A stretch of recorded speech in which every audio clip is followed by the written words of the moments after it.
Bismillahir Rahmanir Rahim. I start this with the name of Allah, the most merciful. My name is Muhammad Kamran Azeem, and I bring you this CBT, which is related to a previous paper written by myself, which explains the problem or the IPTables problem faced by many on XEN and KVM hosts, physical hosts, particularly on Red Hat based distributions such as Red Hat Enterprise Linux, CentOS and Fedora. That problem is explained in detail in this paper here, which I've made available on the Cooker website. And in this paper it is explained that what actually messes with the IPTables rules on both XEN and KVM hosts.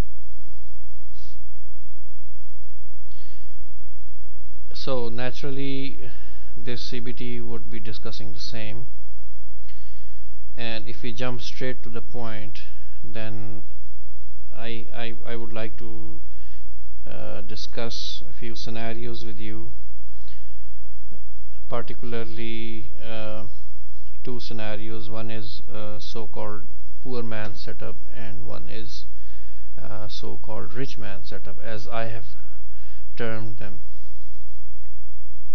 Now, what are these setups and why should we care, and what is the problem and what is the solution? Well, if you look at this diagram shows you an ideal setup which you can have in your own lab as well as on the internet. This particular diagram or figure is showing a XEN host placed on the internet somewhere on a service provider's network, and there are two virtual machines configured inside this XEN host, which you can see here. And these virtual machines are connected to a particular bridge within XEN host, and this bridge is named as XEN bridge, and its quality is that it connects the virtual machines directly to the physical network outside. That means that these virtual machines can have the same IP as of the same scheme which the physical host has. However, as I said, this is an ideal setup, and some ISPs and some service providers or server rental companies, they do not support bridging of virtual machines, mainly because of their billing system is kind of old now, and that was not designed keeping virtualization in mind. What happens here is that when these two virtual machines are connected on this XEN bridge 0, they are actually connected directly on the network here, which you see on the left side. And of course they get the same IPs from the same scheme.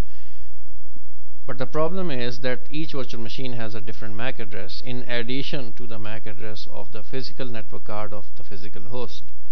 That means now the traffic would flow through traffic would be coming out from this physical machine with three different MAC addresses, so to speak. The billing system of this server rental company is somewhere on this network on the left side. This network cloud on the left side, the billing system is somewhere on this network cloud, and it does not understand traffic coming from the same physical network card but having three different MAC addresses. That's the problem. So such server rental companies such as ServerBeach, which is excellent company otherwise, it does not support this configuration. When it does not support this configuration, they ask you to go ahead with the virtualization if you want to use it, but configure these two machines, virtual machines, or X number of virtual machines if your server allows that, on the private network.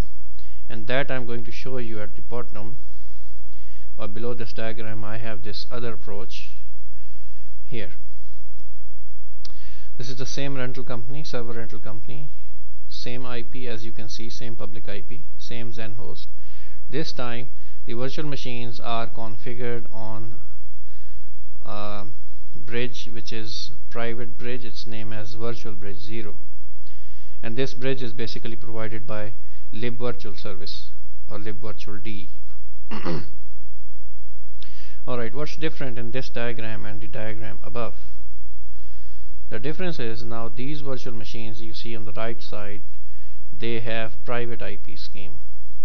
The physical host itself has public IP on the external interface, which is the physical interface visible to the internet or visible to the rest of the physical network. But this virtual switch or virtual bridge and everything inside on this right side is on the private network, and this network is 192.168.122.0/24, means it's a 24 host network. Right, so what's the big deal? What's the problem? Well, in this way there are two things. One is good and one is bad. The good thing is that your servers can reach outside and can go anywhere on the internet. I'm talking about these virtual machines. They can reach anywhere on the network, anywhere on the internet through this XEN host.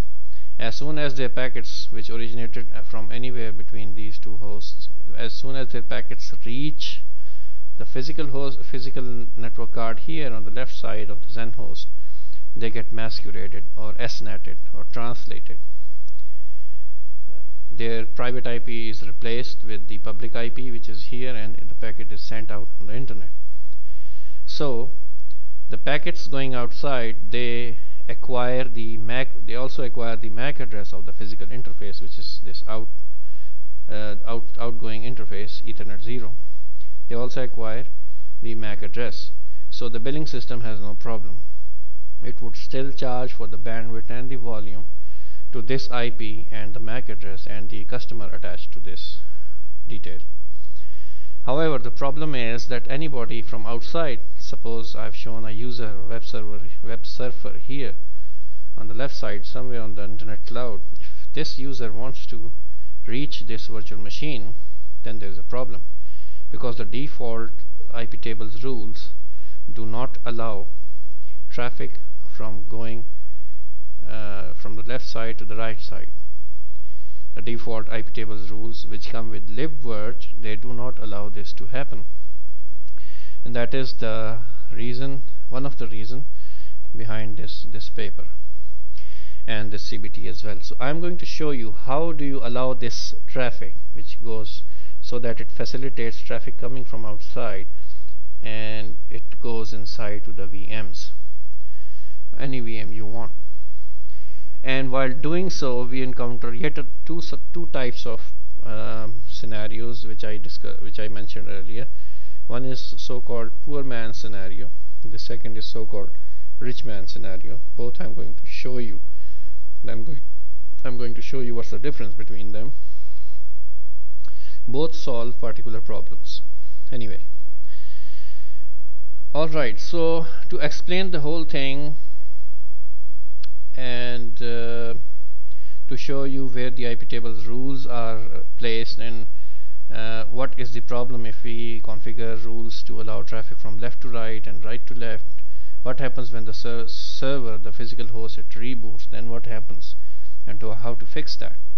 For that I have set up a lab for you, and this lab looks something like this in the simplest form. There is only small difference between this diagram and the diagram above. The diagram above shows on the left side there is a public IP and the public internet. The diagram at the bottom here, it shows that there is a private network on the left side, 192.168.1.0/24, which is further connected to internet through a DSL router, and there is another private network on the right side of the physical host. There is a small difference between these two networks, which I would like to label. For the sake of this whole CBT, I would like to call the left side network here as public network, and I would also call these IPs as public IPs, although I fully understand that this is 192.168.x.y and it's supposed to be private network and private IP scheme from class C, but still I would label it as public IP and public network for the sake of this CBT. The second thing is that the network on the right side, I would call this private network, and it will remain as private network throughout the CBT. So the left side is public network and the right side is private network, so we are better able to understand what's going on. So this is the simplest form of my lab setup. It shows only one XEN host. However, I have added a KVM host as well, so the diagram gets a little expanded like this. The left side is the same, the top right is also the same. I've added a KVM host and it also has two virtual machines here.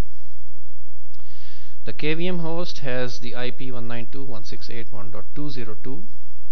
It has the same virtual bridge 0 interface on the right side. It has same VM1 and VM2 on the right side. This virtual network on the right side, or private network on the right side, doesn't have to do anything with the virtual private network on XEN host shown above here. They both are totally separate. We would recognize these two servers with their IPs, public IPs, so to speak. This is XEN host, which is 192.168.1.201, and this is KVM host, which is 192.168.1.202. And I would show you how do we configure the traffic and the IPTables rules, so the traffic can come from outside and reach the servers inside, and can also come outside as well in the other direction. For the sake of this example, this CBT, we have installed CentOS 5.5 on both physical hosts, 64-bit. The CentOS version installed is 64-bit version, and both servers, physical hosts, were updated using the yum update command mentioned here. So their critical packages were updated. I have mentioned the differences, what was the XEN kernel XEN version before and what is it now, and what is the version of libvirtual and what is the version of libvirtual Python, etc., and the IPTables. IPTables, surprisingly, it remained at the same version number before and after the update. Right.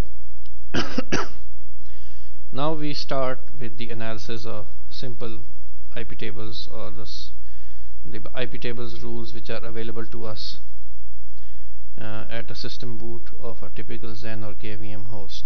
I would connect to XEN host first,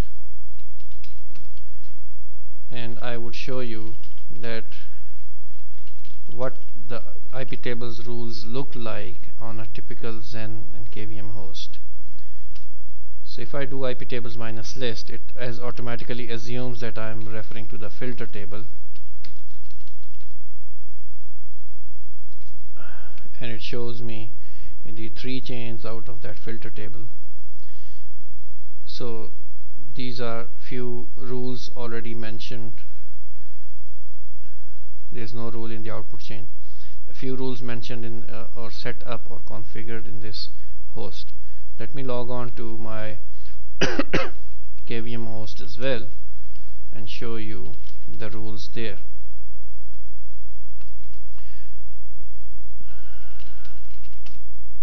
Alright, it also has the same rules which you can see here on the left side.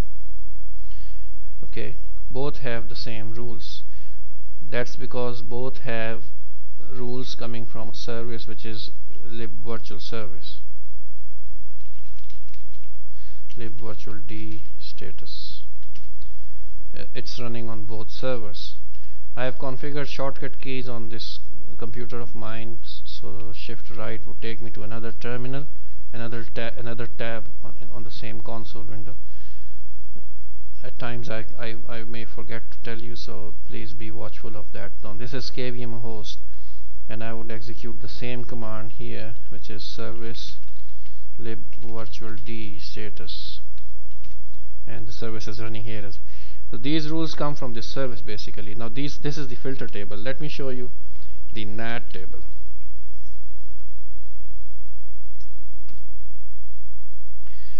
Okay, the NAT table shows that there are a couple of rules configured on the post routing chain, and rest of the chains are empty kind of. Same goes here. If I check the NAT table, it shows me there are a few rules here, and the pre-routing and the output chain is free from any rules. Alright, for the time being I will focus on XEN host only. At the moment I can see that there is no virtual machine running on this XEN host. Let's see. All virtual machines are shut off. So I would start VM1.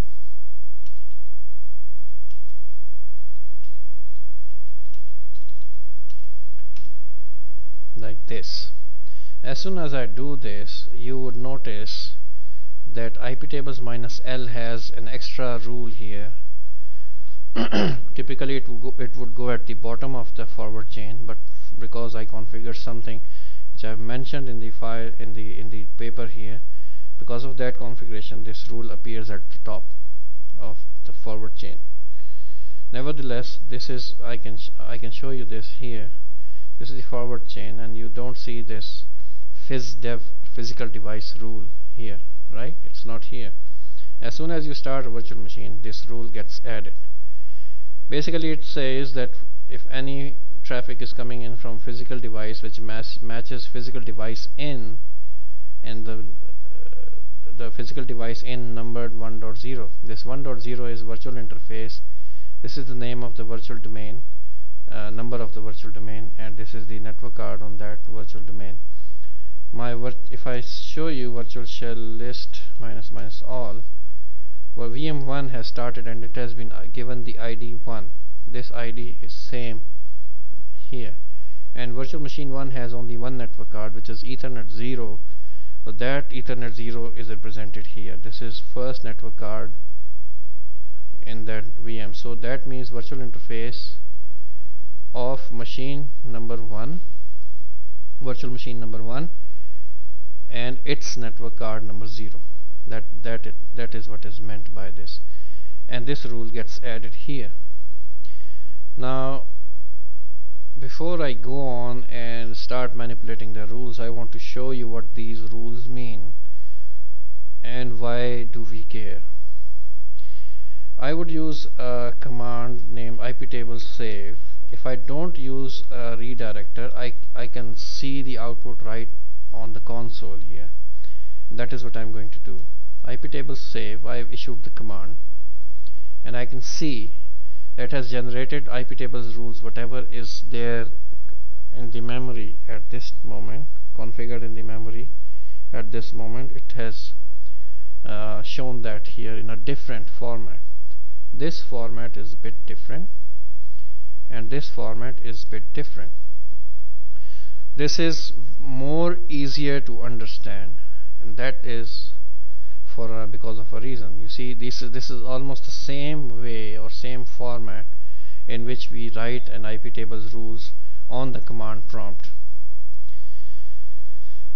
So let me show you some rules so I can make myself clear. This is the NAT tables. So there are 3 chains: pre-routing, post-routing, and output chain. This output chain is different than this output chain here. Anyway, so it has 3 chains, and these chains have these rules at the moment. Only these 3 rules, and all these 3 rules are configured in the post-routing chain. Then we have the filter table. Filter table says that it also has 3 chains: input, forward, and output. 3 chains, and there are certain rules configured on the input chain. There are certain rules configured on the forward chain, and there are no rules configured on the output chain because we cannot see any. So this is the benefit of IPTables save. and it doesn't save this anywhere, it just throws it on the console unless you do redirect and save it to some file, something like this. Then this output will be saved in that file. I can show you that cat/temp/IPTables-save is the same file, right? Okay, now what these rules mean. Let's start from the filter table and discuss these rules here, and then we'll go to the NAT table. Filter table says that there are three chains: input, forward, and output. All these three chains have a default policy of accept. That is the word accept, which it means. That is what this word accept means here. And these numbers are the number of packets and the number of bytes passed through this particular chain till this point in time. Right, the first four rules are input. It says that add this rule to input chain. The condition is if the packet coming in is coming in through virtual bridge 0, it is using UDP protocol, and if it is trying to reach port number 53, then accept that packet. It also adds another rule, almost the same, that if the packet is coming in through virtual bridge 0 and protocol being used as TCP, and the destination port the packet is trying to reach is port 53, accept that. So basically these two accept rules allow any virtual machine to send packets looking for DNS or DNS service. So naturally the virtual machines, they would need this information. They can only ask their physical host. So these packets will be destined for virtual bridge interface. They would be arriving in on the virtual bridge interface. If you refer to this diagram here, the machine sent a DNS query, so naturally it would arrive in through this direction from right to left, and it reaches Zen host. So basically these two rules make sure that the packet has no obstacle or no hindrance reaching this host, physical host. The third rule is that add to input chain. Any packet coming in over virtual bridge 0, that means any packet coming in from virtual machines, because virtual machines are connected to virtual bridge 0. So any packet coming in through virtual bridge 0 with protocol UDP trying to reach destination port 67, accept that packet. And same is repeated with protocol TCP, same port number, and it accepts. These two lines basically allow virtual machines to send in DHCP queries. So this is DHCP port, and the physical host serves them with an IP. Because since they are virtual machines, I'll show you again in the diagram. These are virtual machines. They cannot obtain their private network from some DHCP server on the public network here on the left side, right? It has to cross the router, and you know that DHCP queries do not cross routers. This Zen host is actually working as a router at the moment, because it has one network on the left side and some different network on the right side, so it acts as router for these virtual machines. And DHCP queries cannot cross routers, so naturally they have to acquire DHCP IP using DHCP if configured so from this Zen host. And naturally the packets are, as you can see, the packets are coming in through virtual bridge 0, landing in Zen host. So basically these four lines make sure right in the beginning on the input chain that whatever the policy is of the input chain, or whatever rules come after these four rules, they do not create any blockage to these two types of traffic coming from VMs, virtual machines. Otherwise they cannot function properly. This is one thing. So input chain is configured, and as you can see, there are no reject rules configured in the input chain. These four rules and the default policy is also accept. So that's all. Alright, we'll cover the forward rules in the next video, because this video's time is almost up. That would be more appropriate to cover it in the next section, or next session to be precise.